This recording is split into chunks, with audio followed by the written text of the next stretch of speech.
আমি আলফা জানাম আপনার কাছে একটু জিজ্ঞেস করি বিষয়টা যে বিভিন্ন সময় আমরা দেখি যে আওয়ামী লীগের যারা আছে তারা এনসিপির উপরে বাইরে দেশের বাইরে এবং দেশের ভেতরেও এবং বিএনপির কর্মীদের উপরে তারা হামলা করতে চায় এবং দেখি যে আবার যখন মিছিল হয় তখন বিএনপির কর্মীরা গিয়ে তাদেরকে প্রতিহত করতে চায় এবং এনসিপি গিয়ে জামাত তো মানে আওয়ামী লীগের সবচেয়ে বড় শত্রু বলে জামাত দাবি করে এবং আমরা দেখেছিও জামাতের নেতাকর্মীদের যেভাবে দমন পীড়ন করেছে বিএনপির পাশাপাশি সেই জায়গা থেকে ওই প্রতিহিংসার সে রাজনীতি যখন আমরা দেখেছি এটা এখন দেখছি না কেন মানে জামাতের সাথে আওয়ামী লীগের সেই দূরত্বটা মনে হচ্ছে যেন ওই জায়গায় এখন আর নেই।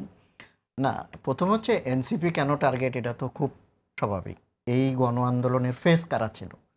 পলিটিক্যাল লিডার ছিল? পলিটিক্যাল লিডার তো ছিল না, এটা তো আপনাকে স্বীকার করতে হবে।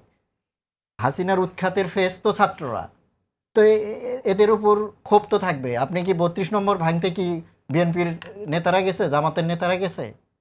আওয়ামী লীগের এটা হচ্ছে তাদের একটা আতুরঘর, তাদের একটা সিম্বল, এটা ভাঙতেছে এনসিপির নেতারাই তো গেছে। তো তাদের রাগ ক্ষোভ তো থাকবেই এনসিপির উপর। আর জামাতের উপরে ক্ষোভ কমলো কেন সেটা আমি যদি না, আমি ক্ষোভ কমার বিষয় না, বিষয়টা হচ্ছে যে যেমন বিএনপির নেতাকর্মীরা রাস্তায় যখন আওয়ামী লীগ মিছিল করে, বিএনপির নেতাকর্মীরা প্রথম তাদেরকে প্রোটেস্ট করা, ধরা, পুলিশে দেওয়া, অবশ্যই এটা তারা করে, এটা তো জামাতের কর্মীরা ওইভাবে করে না, এটা সত্য।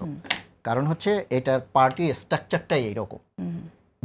এখন ছাত্রলীগ ধানমন্ডিতে মিছিল করবে, জামাত তাদেরকে ধরবে কি ধরবে না এটা কিন্তু জামাতের ওয়ার্ডের দায়িত্বে, এই দায়িত্বে, সেই দায়িত্বে, তার যে পার্টি স্ট্রাকচার তাকে নির্দেশ দিতে হবে, ইয়া করতে হবে, এর ফরমালিটি। কিন্তু জামাত তো গণপার্টি না, এটা তো একটা মাস পার্টি। বিএনপি তো এটা করবে, বিএনপির নেতা তো এটা, বিএনপির কর্মীরা বলা লাগবে না, সে স্বতঃস্ফূর্তভাবেই করবে। কারণ তার ইভেন জামাতের ওয়ার্ডের নেতারা আওয়ামী লীগের সবাইকে চেনে কিনা সেটাও আমার সন্দেহ আছে। কারণ জামাত ইসলামের নেতাকর্মীরা এখন কিছুটা মার্চ পার্টির মুভ আমরা লক্ষ্য করতেছি। জামাত ইসলামের নেতাকর্মীরা তো জামাত ইসলামের নেতাকর্মী, সাধারণ মানুষের সাথে তো তাদের এখনো ওইভাবে সম্পর্ক তৈরি হয়নি।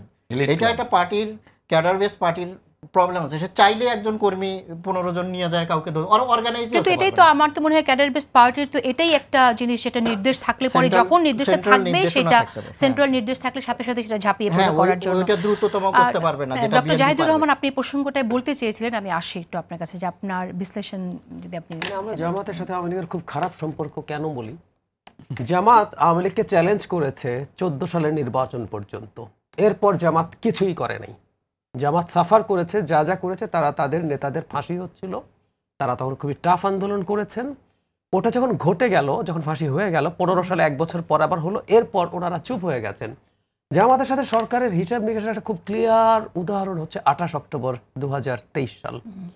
বিএনপিকে যখন বেসুমার পেটানো হয় সেদিন জামাত শান্তিতে সুন্দরভাবে সমাবেশ করে বাড়ি ফিরে গিয়েছিল। আমরা ওগুলো নিয়ে তখনও কথা বলেছি, এগুলো আমাদের খুব ভালোভাবে চোখে পড়ে আছে। এর পরবর্তীতে এখন যেটা হবে খুব স্বাভাবিকভাবেই যেটা হচ্ছে, জামাত আওয়ামী লীগ যেহেতু ভোটে যেতে পারছে না, তার একটা ভোটের পার্সেন্টেজ আছে, সেটা কে নেবে সেই চেষ্টা আছে, সেই চর্চা আছে। রাজনীতিতে না দুটো পোল যে ভোট পাল্টাপাল্টি হতে পারে তার একটা চমৎকার উদাহরণ দিই। বাংলাদেশে পারবে কিনা পরে বলছি। পশ্চিমবঙ্গে দেখা গেছে তৃণমূল কংগ্রেস প্রতি ভোটে যে পপুলার ভোট ওর পার্সেন্টেজ ফিক্স থাকে, বিজেপির যত পার্সেন্ট বাড়ে ঠিক সেই পার্সেন্টটা কমে বামদের, মানে বামরা বিজেপিকে ভোট দিয়েছে তৃণমূলকে ঠেকানোর জন্য। সুতরাং আওয়ামী লীগ, এই যে আপনি ঠেকানোর কথা বলছেন, এখানে আমি একটা কথা একটু বলে রাখি, বিএনপিরও আসলে এসব মিছিল ঠেকানোর কোনো রাইট নেই। বিএনপি পুলিশ না, আমি এগুলো নিয়ে কিন্তু কঠোর সমালোচনা সবসময় করেছি, এখনো করি, এটা তার রাইট নেই। কিন্তু ওই যে বিএনপি যে কাজগুলো করছে এবং বিভিন্ন এলাকায় আওয়ামী লীগের যেসব ক্রিমিনাল আছে তাদের বিরুদ্ধে মামলা মূলত বিএনপি দিচ্ছে। এর মধ্যে বাণিজ্য টাণিজ্য আছে, সেটা আমরা সরিয়ে রেখে বলছি, মামলা বিএনপির লোকজনই দিচ্ছে। তো ফলে বিএনপি তার মূল চ্যালেঞ্জ যেহেতু হয়ে যায়, খুব সম্ভাবনা আছে জামাতের সাথে তার একটা আন্ডারস্ট্যান্ডিং হবে। এবং আমি একটা কথা খুব খোলাখুলি বলি, এখানে আরেকটু নোট জাস্ট দিয়ে রাখি, মামলার কারণে বিএনপি কি শেষ পর্যন্ত আওয়ামী লীগের ভোটটা এমন একটা ক্ষেত্র প্রস্তুত করলো যে আওয়ামী লীগের ভোটটা জামাতেই চলে যাবে? সম্ভাবনা আছে। এছাড়া একটা কৌশলগত দিক আছে। কেউ কেউ বলেন যে ভারতের সোকল্ড ইন্টেলেকচুয়ালরা, সোকল্ডই বলছি তাদেরকে, তারা বলছেন যে তারা বাংলাদেশে জামাতের উত্থান দেখলে ভালো লাগবে না, ইত্যাদি ইত্যাদি। জামাতের উত্থান ভারতের এবং বিশেষ করে বিজেপি সরকারের জন্য অত্যন্ত গুরুত্বপূর্ণ সুফল নিয়ে আসবে। সুতরাং আওয়ামী লীগ এবং ভারত মিলে জামাতের সাথে এলাই করে জামাতকে ভোট দিয়ে বাংলাদেশে বিরাট একটা ধর্মীয় শক্তির উত্থান দেখানোরও অঙ্ক এর পিছনে খুব ভালোভাবেই থাকতে পারে।